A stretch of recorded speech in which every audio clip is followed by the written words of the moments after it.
Alhamdulillahilladzi hadana li hadza wa ma kunna linahtadiya laula an hadana Allah. Asyhadu an la ilaha illallah wahdahu la syarika lah wa asyhadu anna Muhammadan abduhu wa rasuluhu la nabiyya wa la rasula ba'dah. Allahumma shalli wa sallim wa barik ala nabiyyina Muhammadin wa ala alihi wa ashabihi wa man sara ala nahjihi ila yaumiddin. Amma ba'du ayyuhal muslimun, usikum wa nafsi bitaqwallahi wa ta'atihi faqad faza al-muttaqun. Qala Allah tabaraka wa ta'ala fi kitabihil karim ba'da a'udzu billahi minasy syaithanir rajim. Ya ayyuhalladzina amanu taqullaha haqqa tuqatih wa la tamutunna illa wa antum muslimun. Ya ayyuhalladzina amanu taqullaha wa qulu qawlan sadida yuslih lakum a'malakum wa yaghfir lakum dhunubakum wa man yuti'illaha wa rasulahu faqad faza fawzan 'azima. Fa inna asdaqal hadits kitabullah wa khairal hadi hadi Muhammadin sallallahu alaihi wasallam wa syarrul umuri muhdatsatuha fa inna kulla muhdatsat fid din bid'ah wa kulla bid'atin dhalalah wa kulla dhalalatin fin nar. Ma'asyiral muslimin wa zumratal mu'minin rahimakumullah jami'an. Khatib pengen mengajak diri pribadi dan juga seluruh jamaah semuanya, mari kita tingkatkan ketakwaan kepada Allah Subhanahu wa taala dengan sebenar-benar takwa, menjalankan segala apa yang diperintahkan oleh Allah Subhanahu wa taala tau'an au karha, baik dalam kondisi kita taat ataupun dalam kondisi terpaksa. Kemudian kita tinggalkan segala larangan, baik itu yang terkecilnya maupun besarnya, baik dalam kondisi sendiri maupun rame-rame. Karena setiap larangan-larangan Allah menjadi bencana dan musibah bagi pelakunya. Ma'asyiral muslimin wa zumratal mu'minin, perlu kita pahami kembali ketika kita mengikrarkan pada diri kita bahwasanya kita seorang muslim, maka kita memiliki konsekuensi besar yang harusnya kita kerjakan dan kita pahami. Perbuatan atau pekerjaan tersebut butuh ilmu agar kita ketika mengerjakannya ala basirah, di atas petunjuk Rasulullah SAW. Bukan kita kerjakan atas dasar inovasi atau keinginan syahwat kita sendiri sebagai kaum muslimin. Sebab di dalam diri manusia, selain Allah Subhanahu wa taala karuniakan akal untuk berpikir, Allah juga berikan syahwat yang selalu menggoda orang-orang. Ketika seseorang melakukan maksiat, bisa jadi dia terjerumus ke dalam kemaksiatan tersebut adalah karena terkalahkan oleh syahwat yang ada pada dirinya. Maka setiap kaum muslimin perlu mentelaah kembali bagaimana kondisi dirinya dalam memahami Islam itu sendiri. Jangan sampai ada di antara diri kaum muslimin yang menginginkan meninggal dalam husnul khatimah, kemudian menginginkan dalam kehidupannya selamat dunia dan akhirat, akan tetapi dia tidak paham terhadap syariat Islam yang kelak akan menyelamatkan dirinya dari api neraka. Dijelaskan oleh banyak ulama tentang makna Islam itu sendiri, baik secara bahasa maupun secara istilah. Yang ini kita bisa telaah di kitab-kitab yang begitu banyak dari zaman dahulu, kalangan para sahabat, tabi'in, tabi'ut tabi'in, ataupun ulama-ulama modern yang saat ini pun telah menyampaikan dengan begitu gamblangnya. Akan tetapi dengan teknologi-teknologi yang begitu mutakhir sekarang ini, yang begitu handal, bahkan segala hal kita bisa dapatkan hanya sekedar kita membuka HP kita. Tetapi ketika kita berurusan dengan syariat Allah, seakan-akan informasi ilmu tersebut sampai di HP kita. Imam Mujahid rahimahullah ta'ala menjelaskan kalimat Islam adalah dengan sumber katanya adalah al-istislam, menyerahkan diri, tunduk dan patuh. Kalau kita gambarkan hal ini, bisa kita gambarkan seperti terjadi sebuah peperangan antara pasukan A dan pasukan B. Kemudian di antara keduanya melakukan serangan-serangan, baik itu dengan tembakan-tembakan atau dengan meluncurkan bom dan lain sebagainya. Dan di antara keduanya ternyata pasukan B kehabisan amunisi, dikepung dari semua arah. Kemudian dia melambaikan tangannya dengan mengangkat bendera putih, menunjukkan dirinya menyerah atau kalah. Maka ketika saat itu pasukan B akan siap untuk dibelenggu, diborgol. Dia siap untuk dipenjarakan. Dia siap untuk diseret-seret, harus siap untuk disiksa. Siap dia untuk melakukan seluruh perbuatan yang diperintahkan untuk oleh pasukan. Karena orang yang ditawan tidak memiliki hak sama sekali terhadap orang yang menawan. Pertama, dia bebas, bisa makan seluruh makanan yang dia inginkan. Ketika dia sudah menjadi tawanan, tidak bisa bebas dia makan apa yang dia inginkan. Ketika dia bebas, dia bisa melakukan segala hal, jalan-jalan ke semua tempat yang dia inginkan, melakukan perbuatan-perbuatan yang dia inginkan dalam kehidupannya. Tetapi ketika dia menjadi tawanan perang, tidak sembarang dia bisa kerjakan perbuatan. Bisa jadi perbuatan yang dia kerjakan malah menambah siksaan terhadap apa yang dia lakukan tersebut. Itu namanya menyerah. Akar katanya itu sama, seperti kalimat istislam. Menyerah ini juga perlu kita pahami bahwasannya ketika seseorang itu sudah menyerahkan diri, mustahil dia akan mengoreksi terhadap orang yang menawannya. atau membangkang atau menolak atau bahkan melawan atau memberikan sanggahan-sanggahan terhadap apa yang telah disampaikan oleh pasukan. Karena terdapat rasa takut, rasa khawatir, dan berharap-harap agar dia tidak mendapatkan tambahan siksaan-siksaan dari pasukan. Tetapi berbeda kondisinya ketika kaum muslimin menyerahkan dirinya kepada Allah Subhanahu wa ta'ala. Ketika seseorang ditawan oleh orang lain, maka siaplah dia untuk dihinakan. Tetapi ketika seorang muslim menyerahkan dirinya terhadap syariat Allah Subhanahu wa ta'ala, terhadap risalah yang dibawa oleh Rasulullah Muhammad sallallahu alaihi wasallam, maka sebenarnya dia telah menyerahkan diri kepada penguasa langit dan bumi. Menyerahkan diri kepada Rabb Ar-Razzaq yang maha memberi rezeki. Menyerahkan diri kepada Zat Ar-Rahman Ar-Rahim, maha pengasih, maha penyayang. Terbanding berbalik ketika ditawan oleh pasukan perang, ditawan oleh manusia, tawanan tersebut dihinakan, tawanan tersebut dijadikan seperti binatang.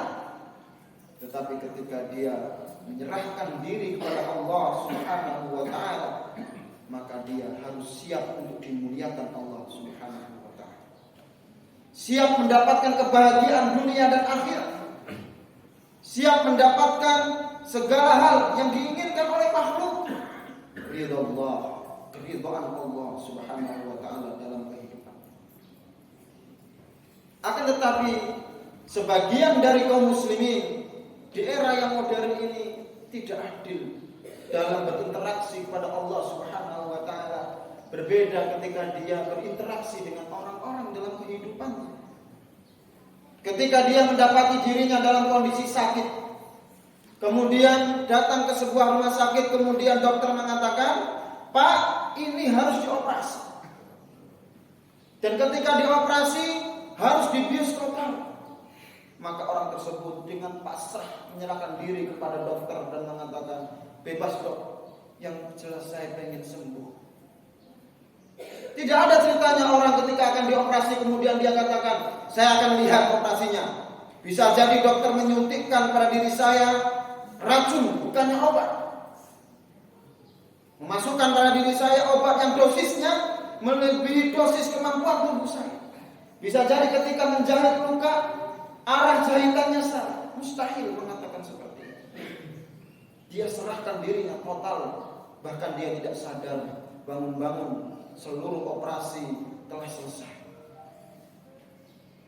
Tetapi kenapa kepada Allah Subhanahu wa ta'ala yang kita mengatakan diri kita sebagai seorang muslim, Allah katakan syariat A, kita pilih syariat selain syariat Allah Subhanahu wa ta'ala dalam kehidupan kita.